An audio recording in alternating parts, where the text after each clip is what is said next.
Baik ya semuanya, teman-teman sekalian, kita mulai perkuliahan pada siang hari ini. Bismillahirrahmanirrahim.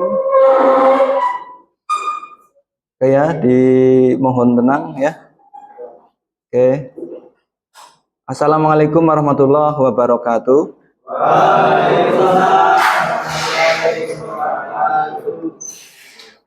Oke, silakan duduk yang baru datang.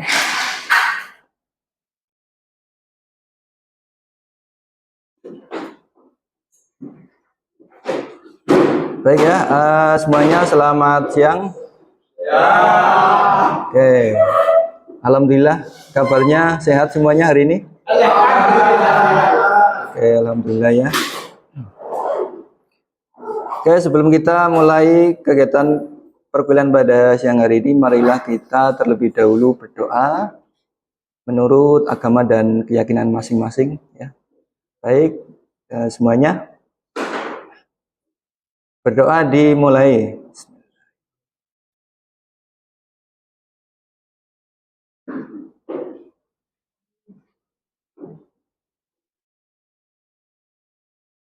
Berdoa selesai. Baik, saya absen terlebih dahulu ya yang sudah hadir pada siang hari ini. Ezar, Fatih ada ya? Kemudian Fajar, Tri. Kemudian Aji, Tigana. Jonathan.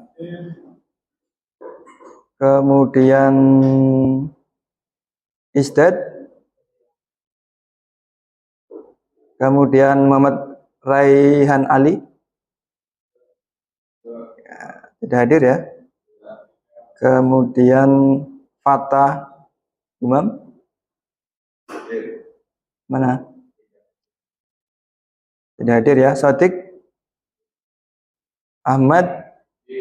Arya. Harsa. Oke, udah semuanya ya. Oke, ya kita lanjutkan untuk perkuliahan pada siang hari ini terkait pembahasan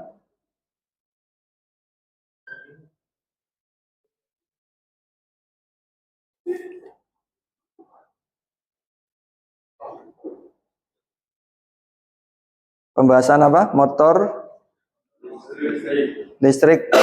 Yang berikutnya adalah terkait dengan motor servo ya. Sebelum kita lanjut ke pembahasan motor servo, sedikit kita ingat kembali materi sebelumnya, yaitu terkait dengan motor apa? Motor DC ya. Oke, motor DC. Motor DC itu motor yang seperti apa? Coba ada yang tahu, ada yang ingat definisi motor DC?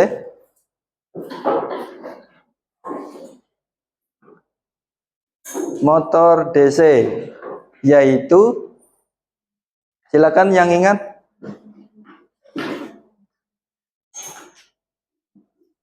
Yang ingat coba siapa? Mbak Pungki mungkin? Apa? Motor DC adalah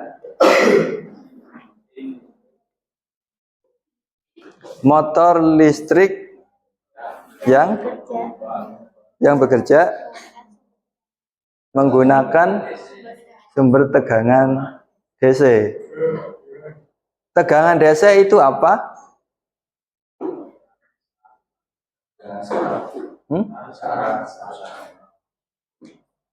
Arus searah. Tegangan listrik yang arusnya mengalir searah ya. Itu motor listrik DC ya. Kemudian untuk prinsip kerjanya itu berdasarkan, oke, tepat sekali ya, hukum Lorentz. Masih ingat ya hukum Lorentz. Baik ya. Kita lanjutkan materi berikutnya, motor servo.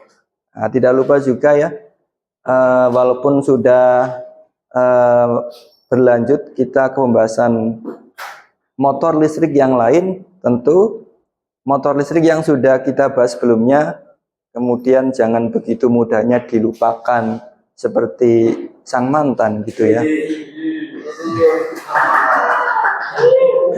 Jadi kali ini kita nggak apa-apa gagal move on gitu. Memang kita nggak boleh move on dari yang namanya ya, motor listrik.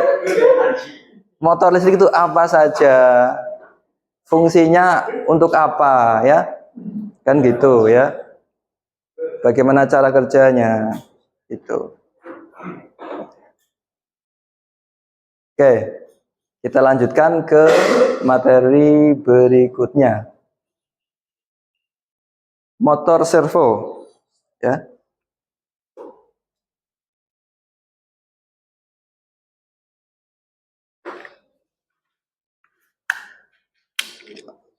Untuk pembelajaran motor servo ya. Jadi ada beberapa tujuan pembelajaran ya.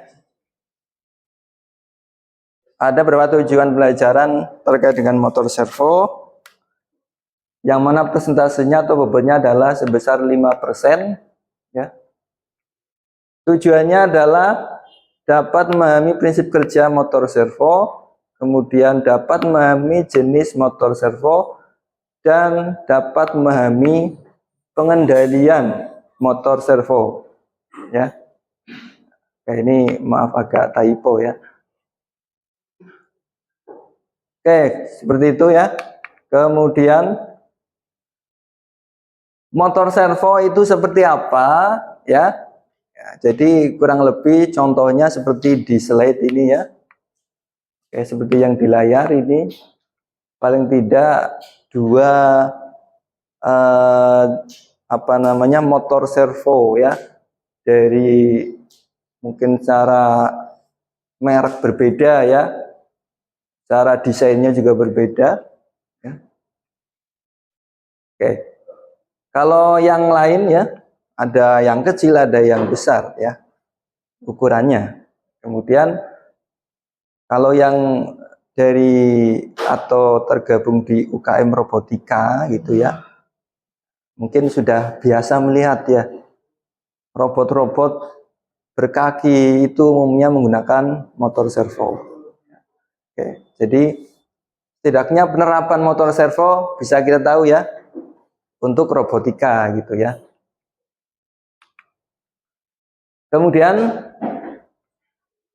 terkait dengan motor servo ya, definisinya apa? Motor yang menggunakan sistem closed loop. Kalau bicara closed loop kita akan teringat tentang apa?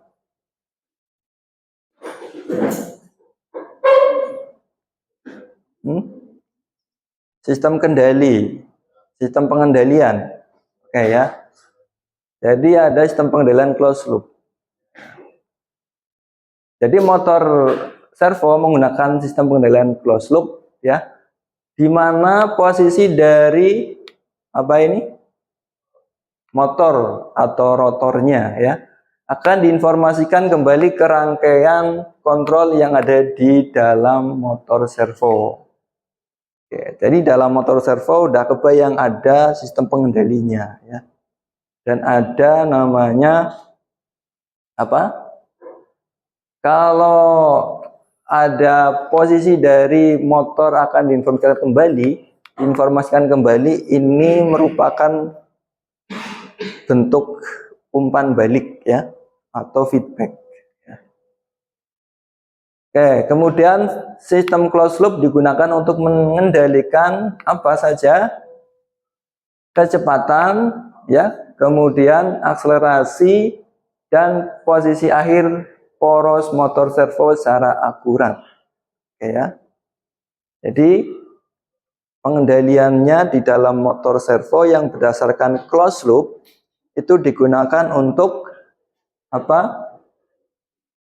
Mengendalikan kecepatan putarannya, kemudian percepatan atau akselerasinya gitu ya. Kemudian juga posisi terakhirnya. ya. Posisi berhentinya itu di sudut berapa ya, kalau putaran itu sudut. Nah, ini secara akurat ya, memang ini relatif akurat ya. Akurat posisi akhir dari rotornya. Nanti kita bisa tentukan mau di sudut berapa ya rotor motor servo itu berhenti ya. Mau di sudut 45 derajat, di 90 derajat atau yang lain. Kemudian motor ini terdiri dari sebuah motor listrik DC ya maupun brushless ya. Ini masing-masing tipenya ya bisa beda. Ada yang menggunakan motor DC, ada juga yang menggunakan motor brushless atau BLDC.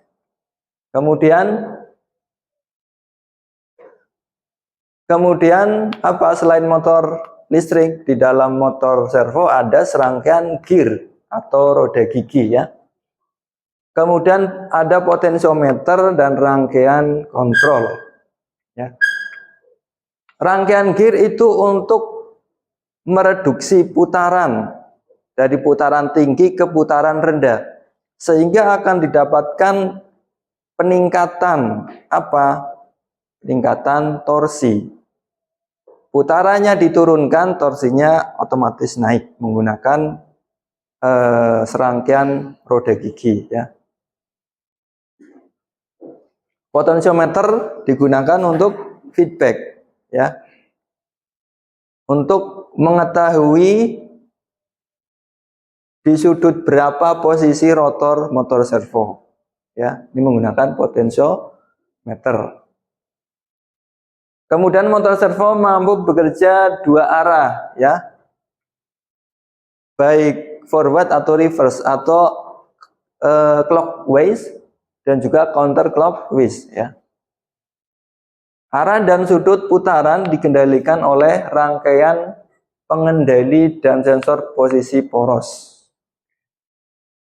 Jadi arah dan sudut putarannya ya. Jadi arahnya mau kemana, kemudian sudutnya di sudut berapa ya.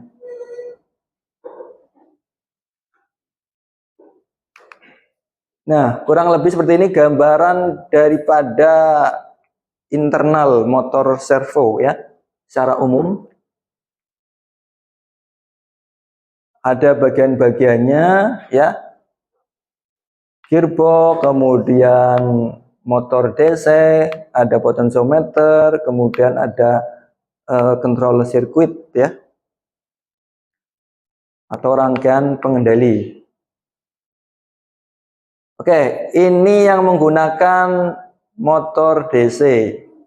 Kemudian untuk jenis yang lain ada yang menggunakan brushless ya. Ini tampak utuh dari luar ya. Nanti bisa dicari di referensi yang lain ya. Mungkin yang menggambarkan internalnya seperti apa ya, yang terlihat seperti yang tadi ya. Kalau ini kan hanya dari luar ya. Jadi hanya bagian-bagian yang terlihat di sini ya.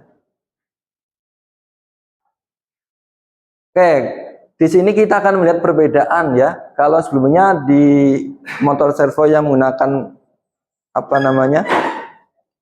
Motor DC itu feedbacknya menggunakan potensiometer. Nah, kalau gambar di sini menggunakan apa? Menggunakan sebuah sistem encoder ya. Encoder. Nah, di sini hanya terlihat encoder konektor ya, konektor atau penghubung encoder, kemudian encoder cover ya. Jadi sistem encoder untuk feedback ya, untuk mengetahui posisi rotor motor servonya. Oke, secara diagram sistem motor servo kurang lebih seperti ini ya. Ada bagian motor, entah itu motor DC atau motor brushless ya. Kemudian ada gearboxnya, kemudian porosnya terhubung ke sensor posisi ya.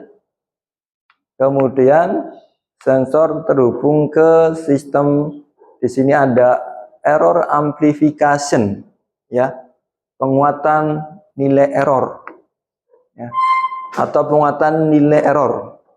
Jadi nilai error yang masih relatif kecil yaitu dikuatkan supaya bisa dikenali oleh bagian pengendali ya, atau ini pada tahap pengkondisian sinyal ya. Kemudian error amplification, nilai errornya itu dibandingkan ya, akan dibandingkan dengan apa namanya, atau ada pembandingan dari nilai sensor posisi ya dengan nilai dari PWM to voltage converter ya, dibandingkan menghasilkan nilai error ya. Jadi pengendalinya itu dari sini ya, atau inputnya ya, control pulse ya, pulsa kontrol, yang mana pulsa kontrolnya itu berupa PWM ya, pulse width ya, modulation ya. Yang di bagian sini itu diubah ke tegangan ya, tegangan analog ya. Jadi nanti ada dua inputan di error amplification, itu dari sini kemudian dari sini ya, kemudian dihasilkan nilai errornya, yang kemudian nilai errornya itu diproses ya. Di sini sudah include pengendali sebenarnya ya, sehingga menghasilkan apa namanya, sinyal kendali ke motor yang digunakan. Oke, sampai di sini kurang lebihnya. Ada yang mau ditanyakan? Silakan.